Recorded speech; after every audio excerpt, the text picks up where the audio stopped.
एक दिन मैं बच्चों को गुड टच बैड टच बता रही थी, तो फिर वही बच्ची सपना जो अब मुझे माँ बुलाती है, वो मुझे बोल रही है कि मैम मेरे साथ बैड टच हुआ है, वो भी क्यों? एक कुरकुरे के पैकेट के लिए। जैसे आजकल हम बाजार में जाते हैं, काफ़ी बच्चे भीख मांग रहे हैं। छोटा बच्चा 6-7 महीने का है, उसको इंटॉक्सिकेट करके रखा हुआ है कि वो जो बच्चा ली रहेगी हाथ में, वो हमेशा सोया रहेगा।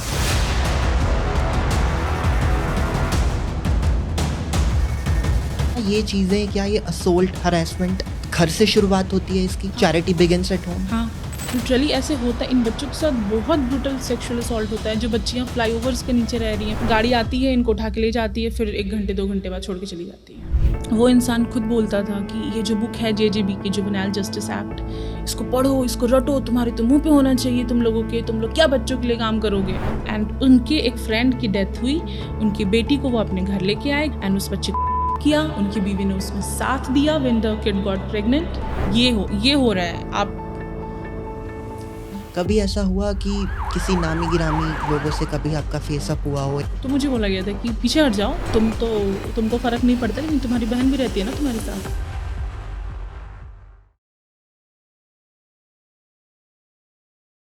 नमस्कार, मैं हूं आपके साथ निशान सरदाना। आज इस पॉडकास्ट में हम कुछ ऐसे गंभीर विषयों के बारे में बात करेंगे जो कि समाज को सोचने पर मजबूर कर देंगे। बात होगी छोटे बच्चों पर हो रहे अत्याचार की, बात होगी रात के अंधेरे में चल रहे काला बाजार की, बात होगी खूंखार अपराधियों की, साथ ही बात करेंगे उस कम्युनिटी के बारे में जो आज भी अपने हक के लिए लड़ाई लड़ रही है। और इस पॉडकास्ट में हमारे साथ जो खास मेहमान जुड़े हैं, वो इस क्षेत्र में काफ़ी सराहनीय काम कर रही हैं, काफ़ी बच्चों को उन्होंने रेस्क्यू किया है। साथ ही साथ आपको बता दें कि वो ऐसे लोगों को मानसिक तौर पर सहारा देने की कोशिश भी कर रही हैं। हमारे साथ हैं स्वाति शर्मा जी। मैम, बहुत स्वागत है आपका। Thank you. और बहुत बहुत शुक्रिया, आप इस पॉडकास्ट में आए, आपने समय निकाला। स्वाति जी, सबसे पहले मैं जानना चाहूँगा कि आपने ये सोचा कैसे कि मुझे लोगों की सेवा करनी है या फिर इस फील्ड में मुझे आना है? Psychology was chosen. साइकोलॉजी तो मैंने खुद से सेलेक्ट किया था एंड कि हाँ मुझे परस्यू करना है। आई परस्यूड एंड समहाउ मेरे लाइफ के ट्रॉमास जो इश्यूज थे वो रिजॉल्व हो रहे थे with psychology. And then I felt कि now it's time to give it back to the society. जो मुझे साइकोलॉजी ने दिया है, अब मैं थोड़ा उस फील्ड में कुछ साइकोलॉजी को भी दूँ, वो एक लेवल, वो एक पहचान मिले। So it started with kid. मैं जब दिल्ली आई 2018 में, तो मेरे मोहल्ले में ही एक बच्ची थी और एक्चुअली वो बच्ची भीख मांगती थी। तो मैं उसको रोज़ देखती थी, बट एज सच हमारा कभी इनकाउंटर हुआ नहीं। मेरे दिमाग में भी ऐसी कोई बात आई नहीं कभी। एंड एक दिन वो मेरे पास आई, when I was returning metro से, वो मेरे पास आई एंड वो बच्ची पैर पकड़ के बोलती है कि दे दो कुछ खाना है, 3 दिन से खाया नहीं है। मुझे लगा अरे 3 दिन से नहीं खाया है, मैं तो वहाँ से वापस आ रही हूँ अभी ऑफिस से और मुझे भूख लग रही है। मेरे लिए ये एक फ्रस्ट्रेशन क्रिएट हो रहा है, ये 3 दिन से नहीं खाई है। ठीक है, तो मैंने उससे बात की। पता चला कि उसके माता पिता, मदर उसकी हाउस हेल्प हैं और अभी वो दिल्ली शिफ्ट हुए हैं बिहार के किसी ज़िले से। और बच्ची के पिता हैं जो दिहाड़ी मजदूर हैं, जो बिल्डिंग्स बन रही होती हैं उनके नीचे जो लेबर्स रह रहे होते हैं कि आज यहाँ रहेंगे, कल कहीं और रहेंगे। एंड ऐसे ही फिर मैं उसकी मम्मी के पास गई, बात किया हमने, पता चला वो अच्छा काफ़ी हो गया। आई मीन आई फील कि मैं गॉड का कुछ एक गिफ्टेड एक वो है मेरे ऊपर, कुछ कृपा है यूनिवर्स की कि मुझे बहुत ज़्यादा एफर्ट नहीं लगाना पड़ता रैपो बनाने में, वो अपने आप बन जाता है। व्हेन स्पेशली जब मैं कम्युनिटी की बात करूँ, चाहे वो मेरे LGBTQ की फैमिली हो या मेरे ये जो मेरी महिलाएँ हैं जो फोर्स्ड प्रोस्टिट्यूशन में हैं, या कोई भी ऐसा कम्युनिटी हो, मुझे बहुत ज़्यादा नहीं करनी पड़ती मेहनत उनसे एक रैपो बिल्डअप करने में। तो मैं उस बच्ची को उनकी मम्मी की परमिशन के बाद अपने घर ले आई। बहुत ही नज़दीक था उनके घर से। एंड मैंने उनके बाल से जुएँ निकाली, उनसे बात करी, उनके कपड़े बनाए, अपनी टी-शर्ट, बहुत छोटी सी थी तो अपनी टी-शर्ट को कट करके फ्रॉक बनाया, उनको खाना खिलाया। और मैंने बोला सपना तुम मेरे पास पढ़ने आओगी रोज़। और वो मेरे पास ठीक मेरी छुट्टी के समय, उसको पता होता था 7 बजे आएंगे एंड वो 7 बजे आती थी और मेरे पास पढ़ाई करती थी। तो ऐसे करते करते और भी बच्चों से कनेक्ट हो गई। फिर मैंने बच्चों को और हाँ, मैं सोसाइटी में जाके इस बच्चों के लेफ़्ट ओवर पेंसिल्स और उनके नोटबुक्स मांगा करती थी। फिर उसको इकट्ठा करके उनके लिए नए नोटबुक्स बनाया करती थी कि जो भी 10 पेजेस बचे उनको पिन अप करके उनको दे दिया, पेंसिल्स दे दी। और एक दिन मैं बच्चों को गुड टच बैड टच बता रही थी, तो फिर वही बच्ची सपना जो अब मुझे माँ बुलाती हैं, वो मुझे बोल रही है कि मैम मेरे साथ बैड टच हुआ है, वो भी क्यों, एक कुरकुरे के पैकेट के लिए, क्योंकि मैंने खाना नहीं खाया था। तो मुझे वो उस अंकल ने पार्क में ले जाके मेरे साथ बैड टच किया और बदले में मुझे खाने को दिया। तो यहाँ से कुछ हुआ कि अगर मुझे कोई घूर भी ले तो बुरा लगता है, या किसी भी लड़की को ऐसे असहज महसूस होता है। हम महिला आयोग चला रहे हैं राष्ट्रीय लेवल पे, और हर देश की हर एक राज्य की राजधानी में भी महिला आयोग है, लेकिन हमारे बच्चों के साथ क्या हो रहा है कि एक छोटे से चीज़ के पैकेट के लिए उनको उनका बलात्कार या उनके साथ सेक्सुअल अब्यूज़ किया जा रहा है, व्यक्तिगत तौर पर दिल को चोट पहुंची। जी। और फिर वहाँ से ये काम शुरू हुआ, बच्चों के लिए काम करना, उनका नशा छुड़ाना। तो सरकार की तो बहुत सारी मुहिम चल रही है, ministry of social justice and empowerment की, बट अपार्ट फ्रॉम दैट मैंने खुद के लेवल पे मेरे ऐसे 25-30 बच्चों का समूह है जिनको मैंने बेगिंग छुड़वाई है, नशा छुड़वाया है, और वो एक अच्छे लेवल पे आज काम कर रहे हैं। किसी की अब वो बड़े हो गए हैं तो शादी भी हो गई है किसी की, कुछ या तो मैं ये नहीं कहूँगी कि बहुत ज़्यादा वाइट कॉलर जॉब कर रहे हैं, लेकिन हाँ वो नशे से दूर हैं, चोरी जो कर रहे थे उससे दूर हैं, अपने पाँव पर खड़े हो गए जी। और निशांत, इतना ट्रस्ट बिल्ड हुआ उनके पेरेंट्स का और उनका भी मुझ पर और मेरा भी उन पे, कि अगर मैं कहीं चली जाऊं और वो मेरे एब्सेंस में आए हैं तो मुझे पता है कि मेरे घर का एक तिनका भी वो उठा के नहीं ले जाएंगे, वो बच्चे जो चोरी करते थे। माँ की तरह आपने पाला, तो वो विश्वास बन गया। जी, ऐसा था। तो दिल्ली में कैसे आना हुआ? दिल्ली के सफ़र की शुरुआत, दिल्ली में क्या क्या किया आपने, हाँ, थोड़ा उसके बारे में अगर आप जी। बताना सो चाहें। 2018 में मैंने अपना मास्टर्स कंप्लीट किया साइकोलॉजी में, यूनिवर्सिटी ऑफ इलाहाबाद से, और फिर तभी तक मैं तिहाड़ में मेरी ट्रेनिंग की शुरुआत हो गई थी अप्रैल से 2018। तो मैं दिल्ली आई और तिहाड़ में ही as a psychological first aid trainer काम शुरू किया। तो यहाँ से दिल्ली की जर्नी बिगिन हुई, और तब से फिर मैं यहीं हूँ, यहीं काम कर रही हूँ, मेरे जो LGBT की फैमिली है उनके लिए और बाकी लोगों के लिए। तो तिहाड़ में आपने बोला कि आपने शुरुआत करी, तो तिहाड़ का सफ़र कैसा रहा? क्या कुछ सीखने को मिला? क्या कुछ बहुत अंदर आपने देखा कि किस तरीके से चीज़ें ऑपरेट करती हैं? थोड़ा अगर आप उसके बारे में बताना चाहें। सो तिहाड़ में ऐसा है कि आप बाहर का एक तिनका भी अंदर नहीं ले जा सकते, ऐसा एक माहौल है, स्ट्रिक्टनेस है, सब कुछ है।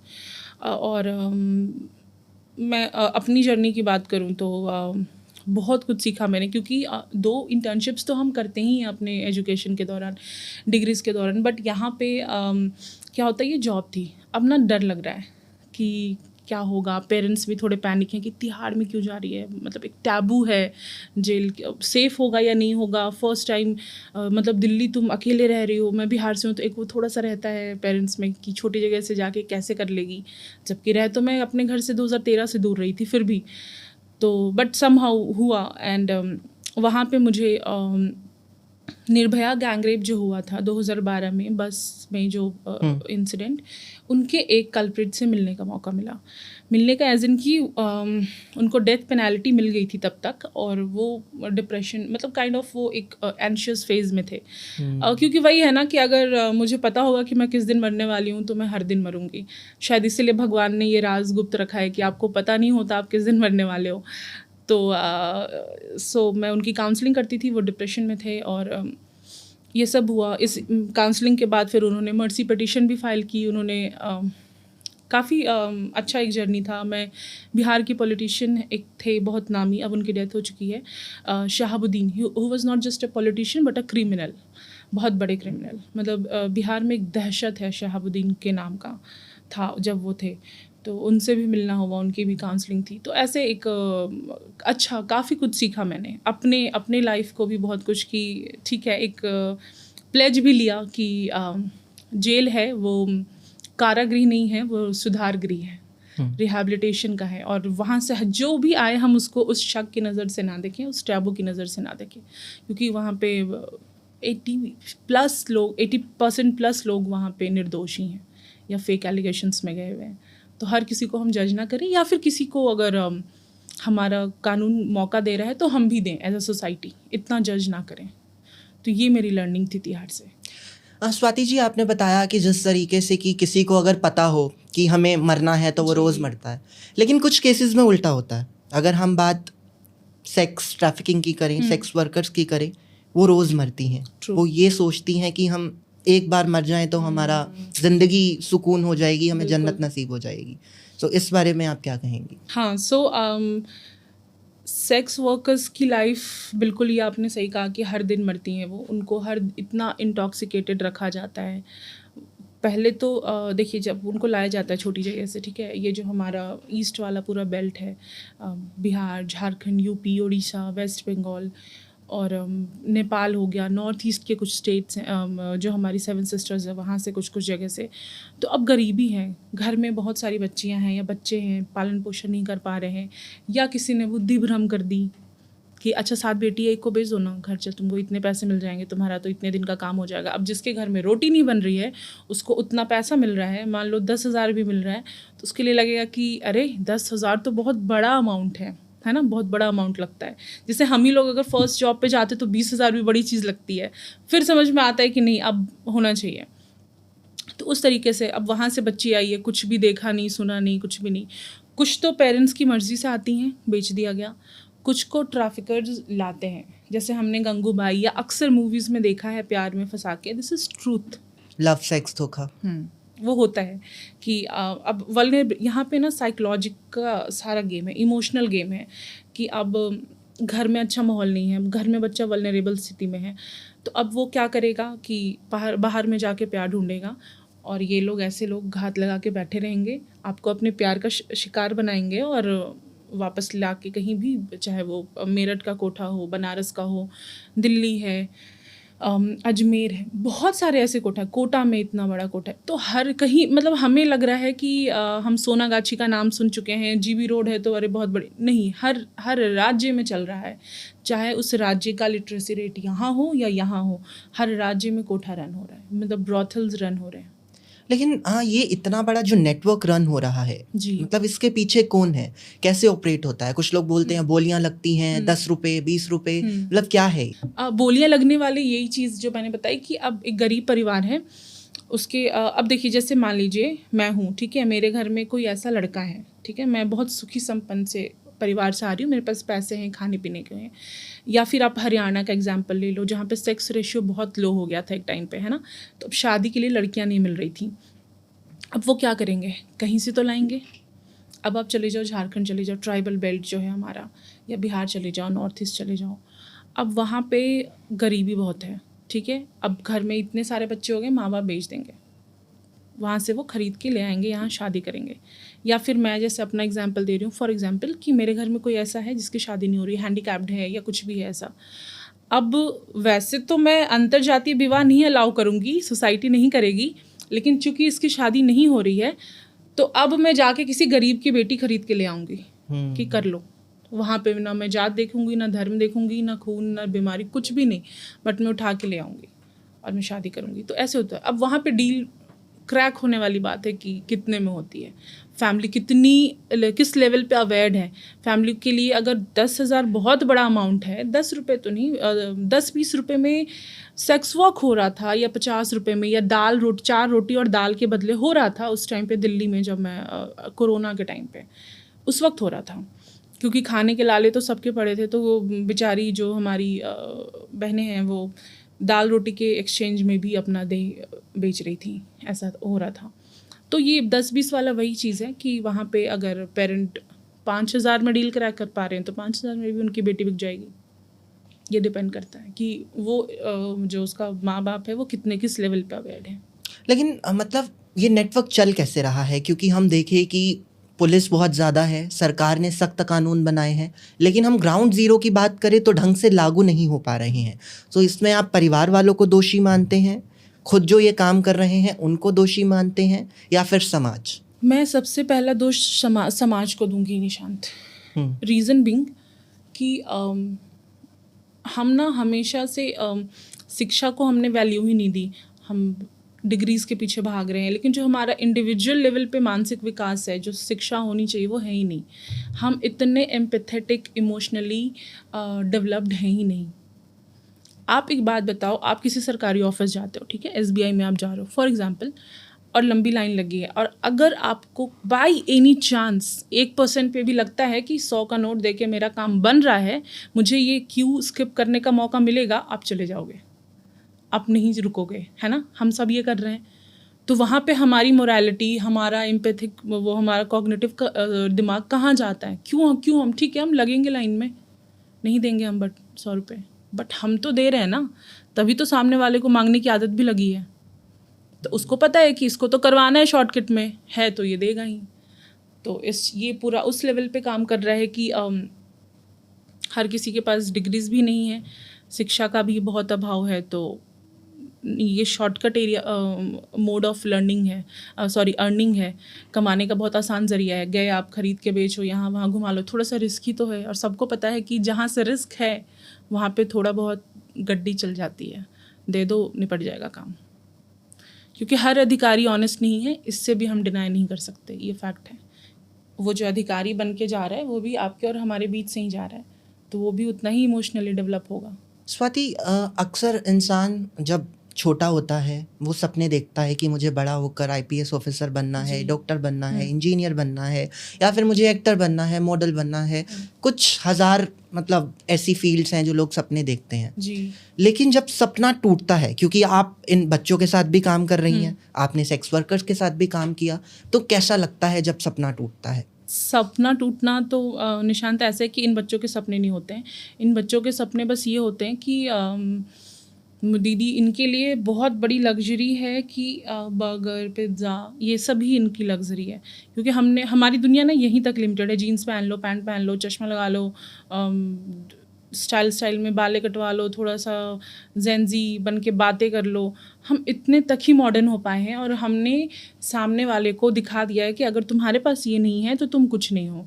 तो इन बच्चों के पास भी आप अगर जाओगे तो इनका एक ही ये रहता है जवाब कि पिज़्ज़ा खिला दो, बर्गर खिला दो, ये खिला दो, वो खिला दो। स्वाति जी, हमने देखा कि जैसे आजकल हम बाजार में जाते हैं, काफ़ी बच्चे भीख मांग रहे हैं, एक लोगों का भी माइंडसेट बन गया है कि नहीं, मतलब ये जो पैसा है हम पैसे नहीं देंगे, हम खिला देंगे कुछ, क्योंकि ये पैसा कहीं गलत काम में इस्तेमाल ना हो, कहीं माँ बाप वो पैसा छीन कर दारू ना पिए, जुआ ना खेलें। तो इसके बारे में क्या ऐसे केसेस भी आपने देखे? ये बेगिंग का निशान पूरा नेक्सस है, ठीक है। माँ बाप तो इन्वॉल्व होते हैं, मैं ये नहीं कहूँगी कि नहीं होते, बिल्कुल होते हैं। इनफैक्ट आपने सिग्नल्स पे दिल्ली में ही देखा होगा कि कुछ एक लोग नहीं होते जो ऐसे स्कर्ट्स में रहती हैं, बंजारा टाइप्स, उनके पिंक पिंक गाल आपने देखे होंगे, वो भूरी आके, मतलब हमसे थोड़ा डिफरेंट दिखती हैं वो। तो I mean this is India, this is the diversity we have. तो वो कहते हैं कि हम बट समाज से आते हैं। मैंने उनके साथ काम किया, इसलिए मैं आपको डिटेल में बता पा रही हूँ कि मैं बट समाज से हूँ। अब उनके कोई देवता हैं जिनका फ़ोटो दिखाया था उन्होंने कि ये घोड़े पे बैठे हैं। अब जब उनके बच्चों को हमने पढ़ाने के लिए किया, वो रोती हुई आई, नहीं छोड़ दो छोड़ दो छोड़ दो। मैंने कहा क्या हो गया, पढ़ने दो, पढ़ने से क्या क्या प्रॉब्लम है, फ़ी नहीं लग रही, कुछ नहीं लग रहा, आपका जाना नहीं है, बच्चा वापस आपके पास आएगा।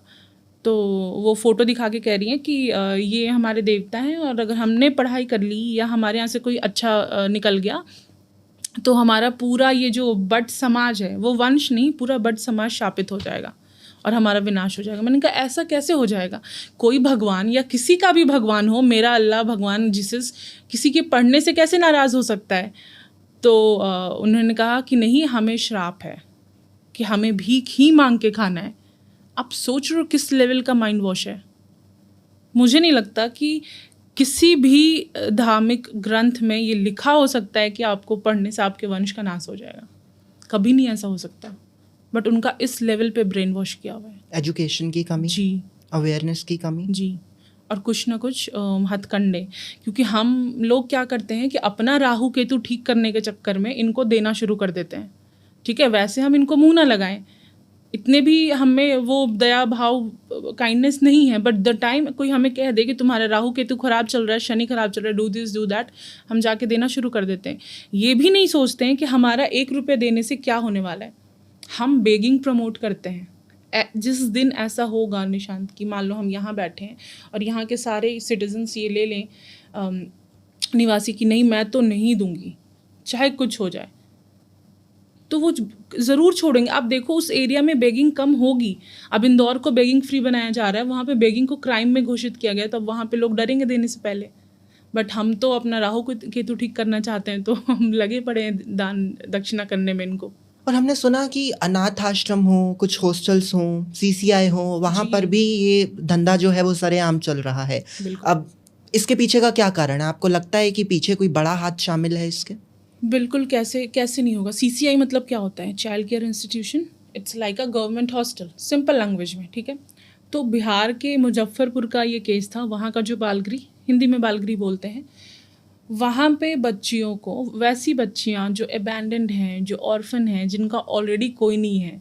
और निशांत, ये ट्रुथ है कि अगर आपको मैटरनल डिप्रिवेशन मतलब माँ का या फिर पेरेंट किसी का भी पिता का प्यार नहीं मिला, परिवार नहीं मिला, तो वो बच्चा समहाउ ट्रॉमा में रहता है, होता है। वो उसका इमोशनल, आप देखेंगे कि जिस कपल में बहुत क्लैशेस हो रहे हैं, उसका बच्चा बहुत रोएगा, चिड़चिड़ करेगा, या तो बिल्कुल म्यूटिज्म, शांत रहेगा, अपने आप को इमोशनली सप्रेस करके रखेगा।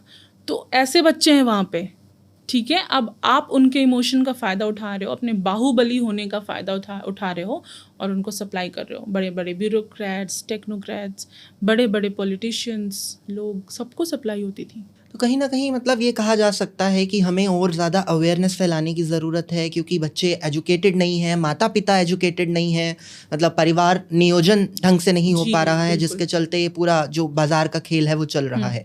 तो स्वाति, ये भी एक चीज़ है कि इसके पीछे एक गैंग जो बिल्कुल साइलेंट तरीके से चल रहा है। बिल्कुल। ये तो हमने बैगिंग की बात करी। अब हम बात करते हैं ह्यूमन ट्रैफिकिंग की। जो ऑर्गन्स हम देखते हैं कि हम आए दिन न्यूज़ पढ़ते हैं कि इस हॉस्पिटल में ये ऐसा हुआ, या फिर एक प्राइवेट क्लिनिक चल रहा है, घरों में लोगों की किडनी लीवर बाहर निकाले जा रहे हैं। कुछ ऐसे केसेस का कभी आपने सामना किया? ह्यूमन ट्रैफिकिंग में मैं बिल्कुल, ऑर्गन ट्रैफिकिंग का तो नहीं केसेस है मेरे पास, बट होता ये है निशांत कि अब बच्चे खरीदे जा रहे हैं या लाए जा रहे हैं, या ऐसा बच्चा कोई जो अनाथ हो गया गांव में, ठीक है। और ऐसा नहीं है कि एक कोई होगा, आराम से 100-50 की संख्या आई गेस एक महीने में या एक दिन में रहती होगी ऐसे, क्योंकि इतना बड़ा देश है, इतनी जनसंख्या है। मान लो बिहार के ही किसी छोटे गांव में या झारखंड के किसी छोटे गांव में एक परिवार है, परिवार ख़त्म हो गया, बच्चा अकेला है। अब उसका ही कोई परिजन होगा, या आसपास के गांव के काका, दादा, ताऊ, या कोई भी फैमिली का, उसको उठा के यहाँ ले आएगा कि चलो तुमको मैं रखूँगा, काम करना। अब या तो यहाँ ला के उसको बेच दिया जाएगा, लड़की हुई तो most probably sex work, prostitution में लगेगी, लड़का हुआ तो बॉन्डेड लेबर में बनेगा, और किसी काम लायक नहीं है तो उसके ऑर्गन की तस्करी हो जाएगी, ठीक है। अब जैसे जो झारखंड के ट्राइबल बेल्ट से लड़कियां आती हैं, उनको, या ऐसी लड़कियां जो काली हैं, स्किन टेक्सचर थोड़ा हार्ड है ना, उनको क्या, उनको मोस्टली चाइल्ड लेबर में, मतलब बॉन्डेड लेबर, चाइल्ड लेबर क्या है, बॉन्डेड लेबर बोल देंगे, बंधुआ मजदूर बना के छोड़ दिया जाता है। बड़े बड़े घरों में नौकरानियों के तौर पे वो काम करेंगी। होटल्स में आप चले जाओ, अब बड़ी बड़ी कंपनीज़ में जाओ, होंडा, हीरो, इनकी बात कर रही हूँ मैं, ये ओखला इंडस्ट्रियल एरिया, यहाँ पे छोटे बच्चे काम कर रहे होंगे। बीकानेर में चले जाओ, आप बहुत, आप कहीं भी जाओ ना, आप, ठीक है, आप कहीं भी होटल में जा रहे हो, ठीक है, आप कुछ भी ऐसी जगह पे जा रहे हो, वहाँ पे देखना आपको छोटा बच्चा मिलेगा।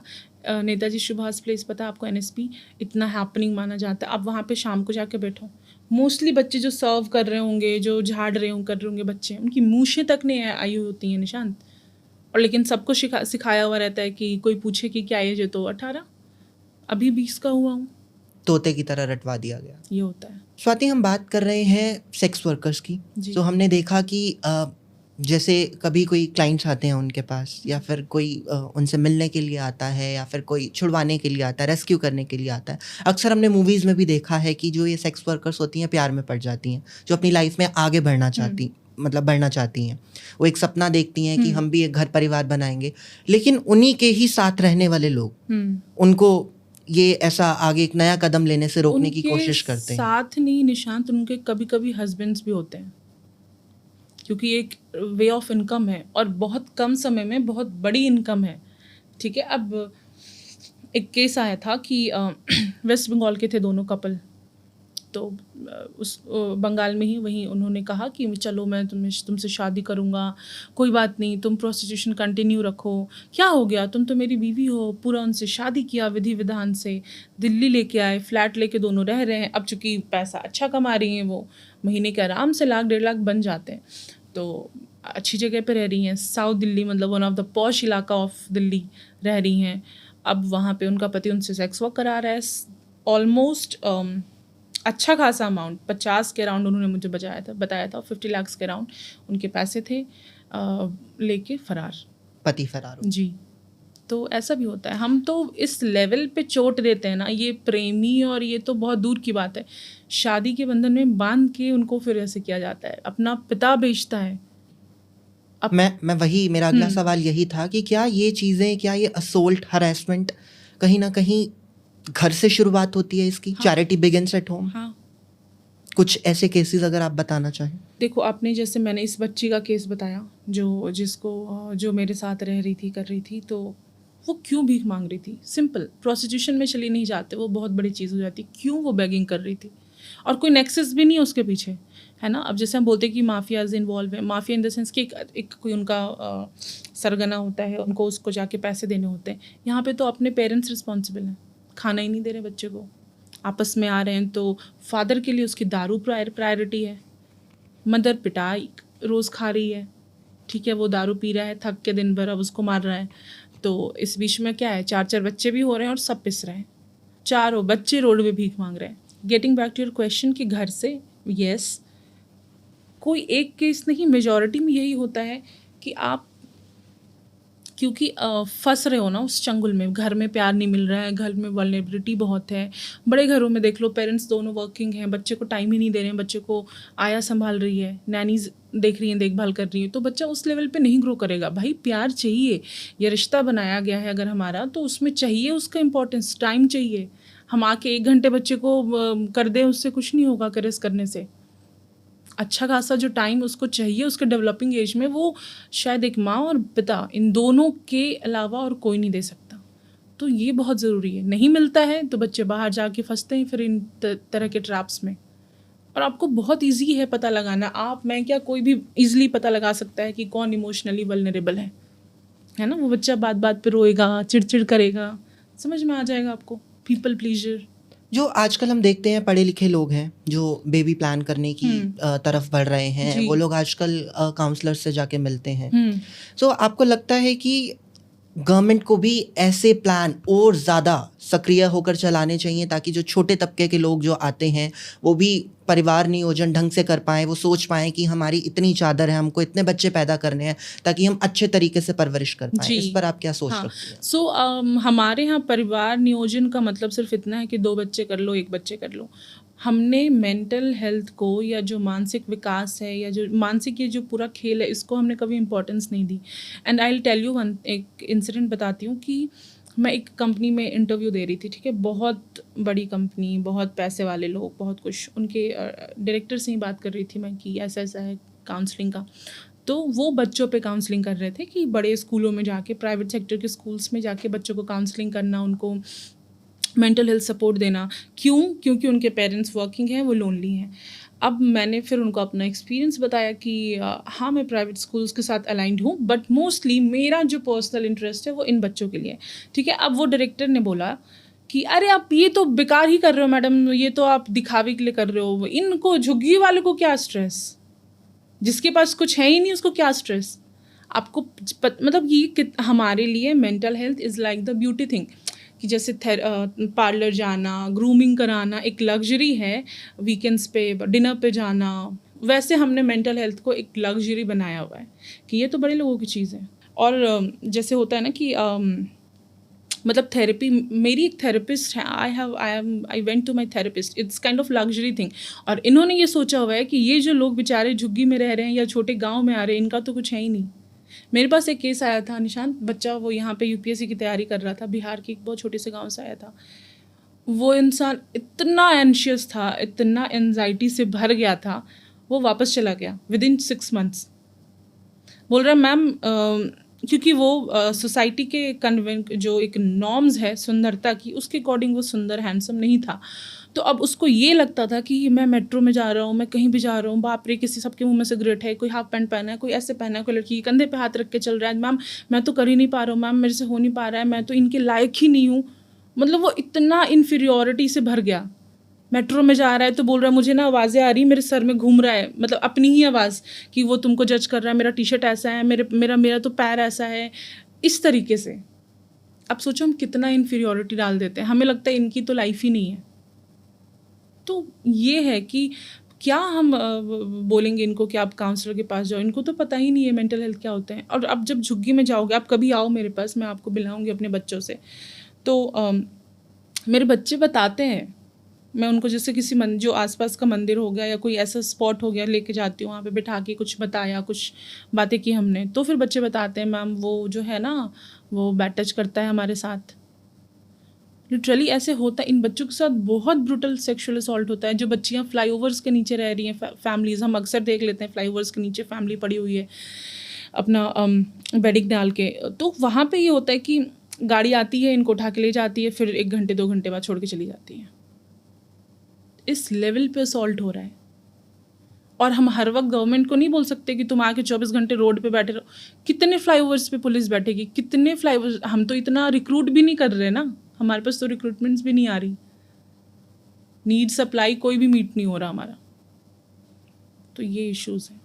और हमने जैसे देखा कि जो कुछ बच्चे ऐसे होते हैं जो फिजिकली डिसेबल्ड होते हैं, डाउन सिंड्रोम हो गया, कुछ सिंड्रोम है उनको, हैंडीकैप है, हाँ। या फिर चल उठ बैठ नहीं पा रहे, वो अंधे गूंगे लोग हो गए, सो उनका ज़्यादा ट्रैफिकिंग में इन्वॉल्वमेंट है, ऐसे लोगों को ज़्यादा टारगेट किया जाता है। ऐसे लोगों को भी किया जाता है, मतलब they are easy prey kind of. Down syndrome के बच्चों को नहीं बोलूँगी मैं कि क्योंकि अगर देखिए छोटे मतलब अगर हम लोअर सोशियो इकोनॉमिक स्टेटस में जाएं तो हर बच्चा टारगेट है, ठीक है, हर कोई टारगेट है। बट वही अगर हम थोड़ा सा ऊपर आ जाएं हायर सोशियो इकोनॉमिक स्टेटस में, तो थोड़ा सा लोगों में अवेयरनेस है। अवेयरनेस नहीं है बट एक काइंड ऑफ वो है कि एक्सेप्टेंस भी कह सकते हैं, जो भी, कि अब डाउन सिंड्रोम भी है तो लोग उसको पाल रहे हैं अपने पास, थेरेपीज ये वो करा के। तो इनके यहाँ पे इतनी ट्रैफिकिंग नहीं है, बट जितना स्लम्स में या इन जगहों पे होता है। हैंडीकैप्ड होना भी ज़रूरी नहीं है, आपको मार के पैर तोड़ देंगे, दिक्कत क्या है? बच्चे की मार के आंखें फोड़ दी जाती हैं, हाथ तोड़ दिया जाता है। जो हमें सिग्नल पे छोटे बच्चे मिलते हैं, मदर्स जिनको ली हुई होती हैं, समटाइम्स वो उनकी मदर्स भी नहीं होती हैं, लेकिन बच्चे को पूरे टाइम, एक छोटा बच्चा 6-7 महीने का है, उसको इंटॉक्सिकेट करके रखा हुआ है।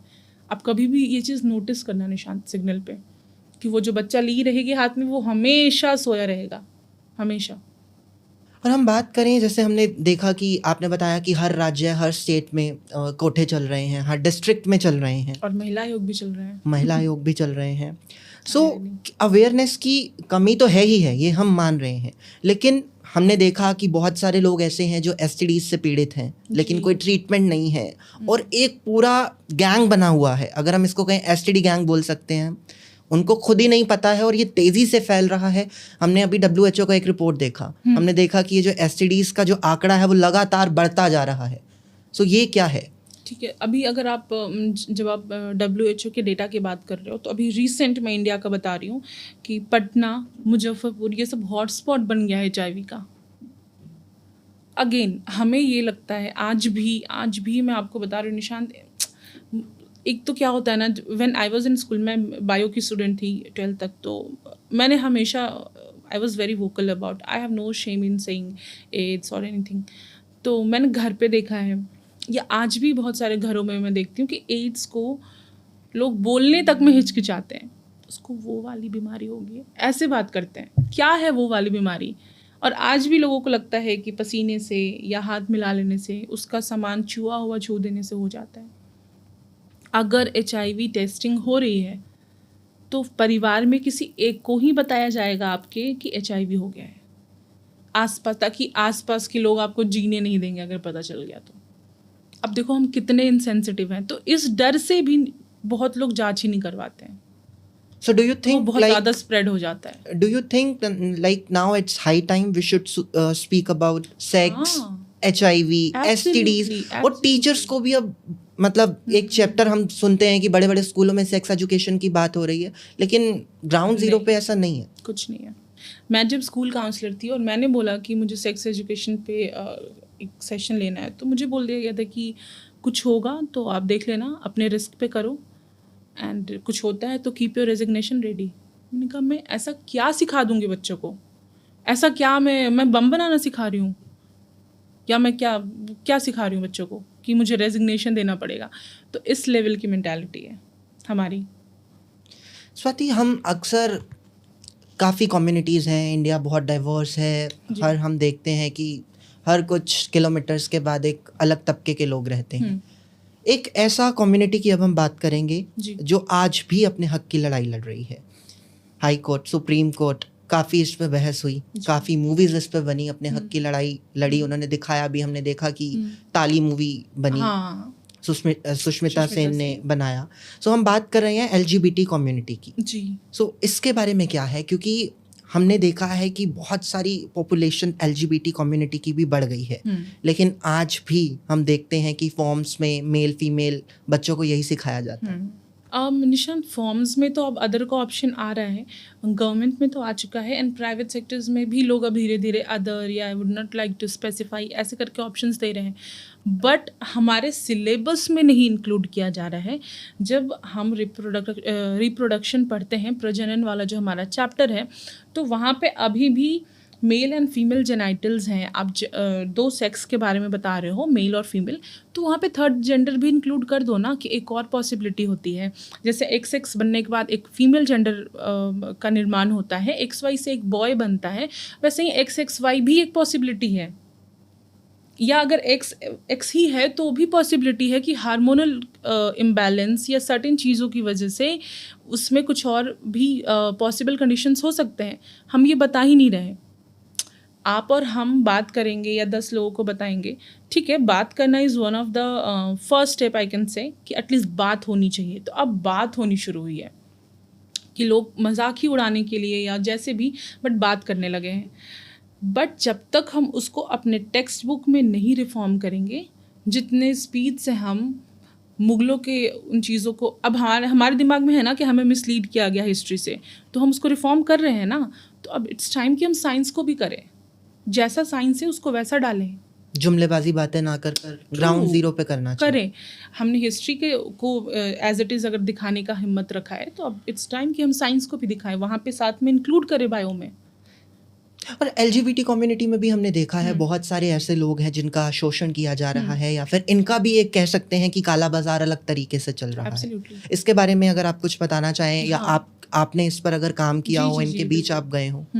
सो ये जो LGBTQI ये पूरा ये समुदाय है, तो अब इसमें क्या होता है निशांत, क्योंकि मैंने बोला कि ये हमारे सिलेबस में नहीं है, तो अब इनको एक्सेप्टेंस नहीं मिलेगा, ठीक है। एट द मोमेंट आप लड़की पैदा होते हो और जैसे ही बोलते हो कि एक एज होती है हमारी 5 साल 6 साल तक, जब हमें समझ नहीं आता है ग्राउंड लेवल पे कि हम क्या हैं, लड़की होना क्या होता है, लड़का होना क्या होता है, अनटिल हम अपने प्यूबर्टी में ना आ जाए, है ना। और असल जो मेन स्ट्रगल है वो टीनेज से शुरू होती है इनकी, जब हमारा अट्रैक्शन प्यूबर्टी एकदम चरम पे होता है ना, अट्रैक्शंस हो रहे होते हैं क्लासेस में, अपनी बॉडी में चेंजेस आ रहे होते हैं। अब जैसे मैं लड़की हूँ, लेकिन मुझे तो मेरे पापा जैसी दाढ़ी मुझे अच्छी लगनी चाहिए, है ना, मेरे भाई की तरह मुझे बाइक चलाना है, लेकिन ये क्या, मुझे तो डॉल्स को दिया जा रहा है खेलने। अब इसको समझने के लिए ना, देखिए LGBTQ तो मैं एक्सप्लेन कर सकती हूँ कि ये सेक्सुअलिटी और फिजियोलॉजी का कॉम्बिनेशन है। लेस्बियन है तो उसका फेमिनिन बॉडी होगा with all the body parts, लेकिन अट्रैक्शन जो होगा, सेक्सुअल ओरिएंटेशन, वो फीमेल की तरफ होगा।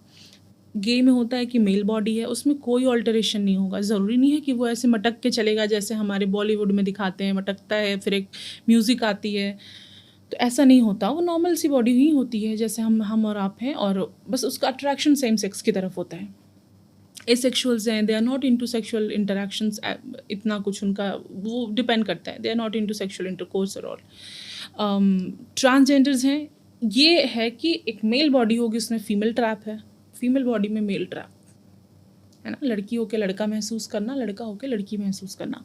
Then there comes I, intersex. इसको समझना बहुत ज़रूरी है कि एक बच्चा जिसको हम जन्म के वक्त देख के ये ना बता पाएँ कि ये लड़का है या लड़की है, मतलब a baby born with penis and clitoris और टेस्टीज एंड ओवरीज दोनों हैं उसके, हम नहीं बता इस जेंडर स्पेसिफाई नहीं कर पाए एट द मोमेंट, तो वो इंटरसेक्स हो जाते हैं, किन्नर शायद जिनको कहा जाता है। हाँ। सो अब क्या है ना कि अब आप देखो, आपको मान लो मुझे करेले नहीं पसंद, ठीक है, मुझे करेला नहीं पसंद। अब होगा क्या निशांत कि मेरे सामने अगर करेला परोसा जाए, मैं चिढ़ जाऊंगी, मुझे गुस्सा आएगा, क्या है मम्मी, क्यों रोज़ रोज़ करेला बना रही हो, या जिसको भी मैं बोलूँगी दीदी क्यों करेला बना रही हो। बट ये अपने नापसंद के शरीर के साथ जी रहे हैं। मैं एक सेकंड भी अपना अनफेवरेट फूड नहीं बर्दाश्त कर पा रही हूँ, या मुझे नहीं येलो पसंद है तो मैं नहीं पहनूंगी। एक दिन की बात, मैं 1 घंटे की बात बता रही हूँ, लेकिन इनको 24 घंटे 365 दिन अपने उस नापसंद के शरीर में जीना पड़ रहा है। उनको केक, बर्थडे सेलिब्रेशंस हो रहे हैं, केक पे नाम कुछ और है, ठीक है, मतलब गिफ्ट्स मिल रहे हैं, लड़कियों को तो लड़की वाले ही मिलेंगे, डॉल्स मिल रहे हैं, लेकिन वो बॉय है, उसको तो कार पसंद है और मे बी उसको कुछ और पसंद है।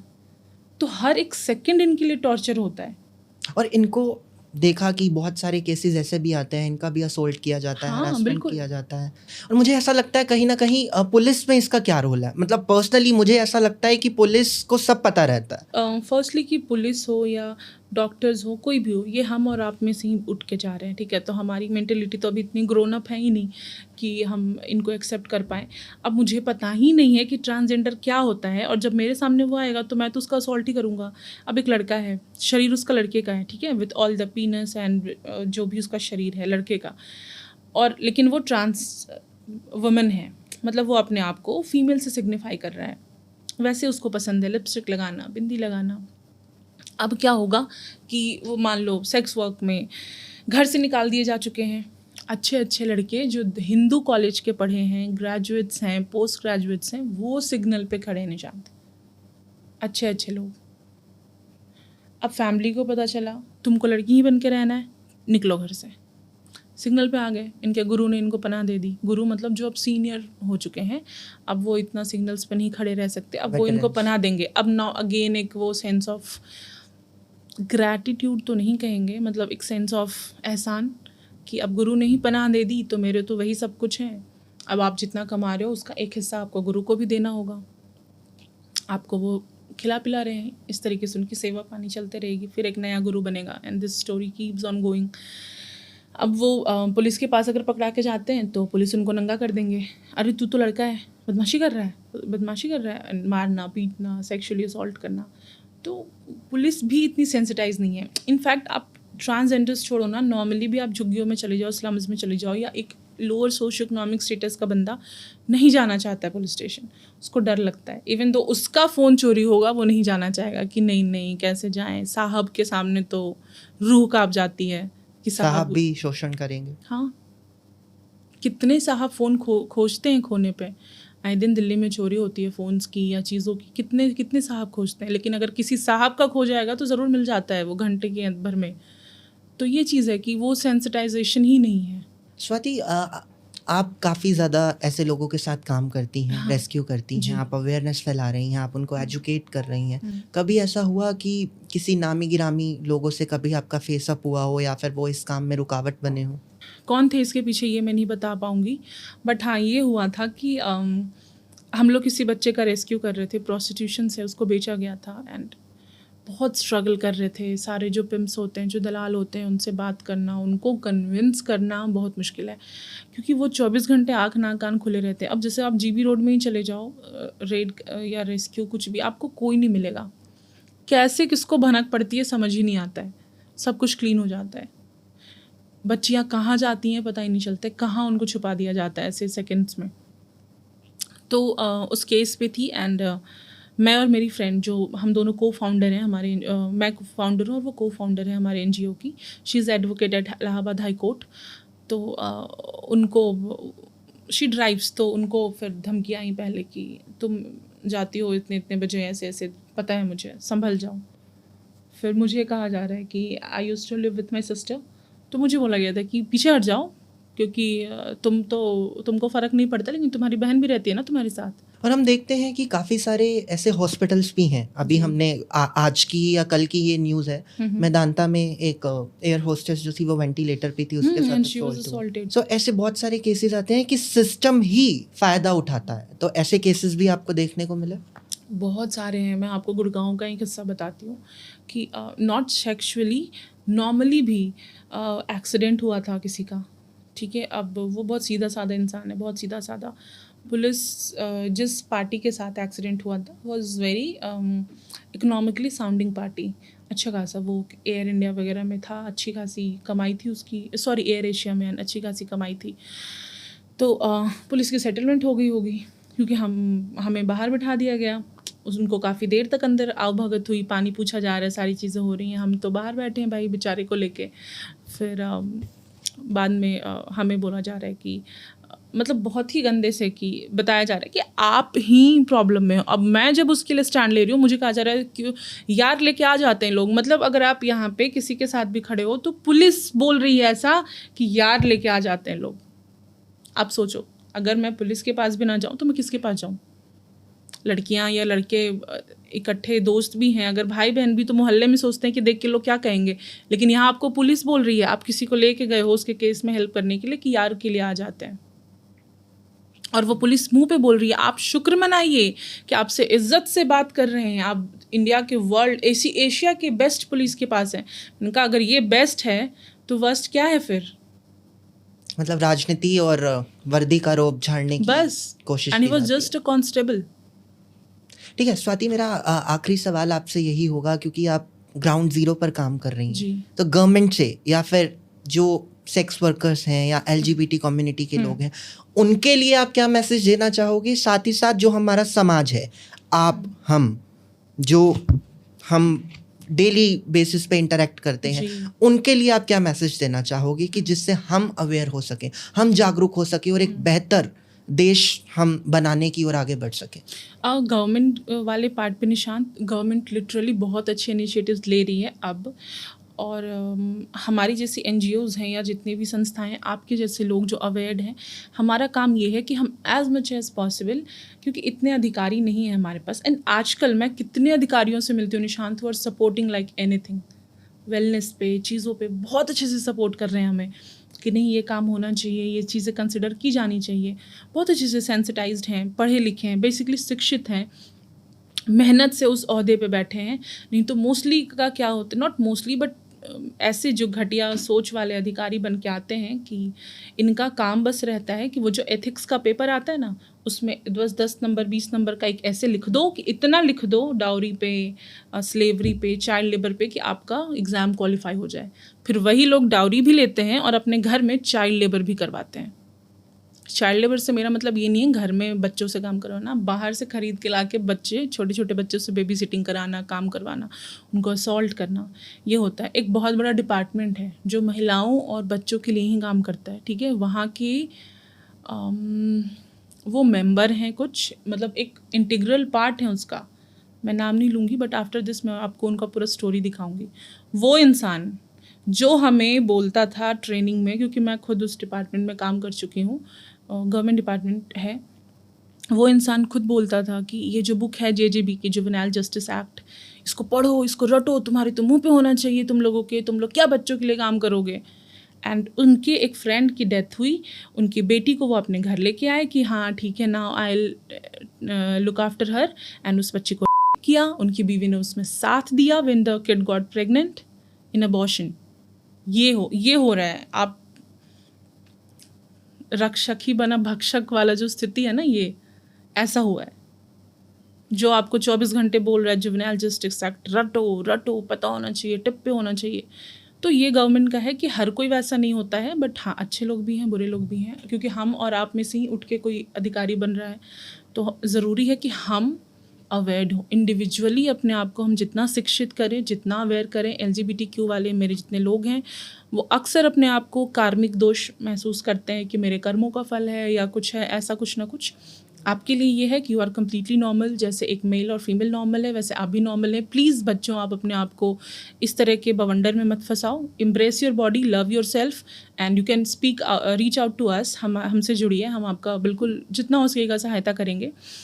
और आपके लिए स्माइल योजना है, उसका लुफ्त उठाइए। Ministry of social justice and empowerment की आप वेबसाइट पे जाइए, वहाँ पे आपके लिए सारी सुविधाएं, जो हैंडीकैप्स हैं, जो बेगर्स हैं, जो हमारे LGBTQ से आते हैं, सबके लिए है। इन टर्म्स ऑफ मॉनेटरी पैसों से भी वहाँ पे सहायता है इनके लिए, स्माइल योजना के तहत, तो उसका लाभ उठाइए। बस यही कहना चाहूँगी मैं। बहुत शुक्रिया स्वाति, आप इस हमारे पॉडकास्ट में आए। तो आप सभी ने देखा कि जिस तरीके से आज गंभीर विषय पे हमने बात करी, सो अभी एज अ जिम्मेदार नागरिक हमको भी ये दायित्व लेना चाहिए कि हम भी इसमें योगदान करें, ताकि एक बेहतर भविष्य की तरफ हम इन बच्चों को लेकर जाएं। और जितने भी हमारे LGBT कम्युनिटी के भी लोग हैं, जिस तरीके से स्वाति ने कहा कि आप उनको रीच आउट कर सकते हैं। अगर आप भी किसी चीज़ से परेशान हैं या फिर आपको खुदा ना खास्ता कोई बीमारी हो जाती है, तो आप स्वाति को रीच आउट कर सकते हैं। या बहुत सारे ऐसे गवर्नमेंट इंस्टीट्यूशंस हैं, वहाँ पर भी आप रीच आउट कर सकते हैं।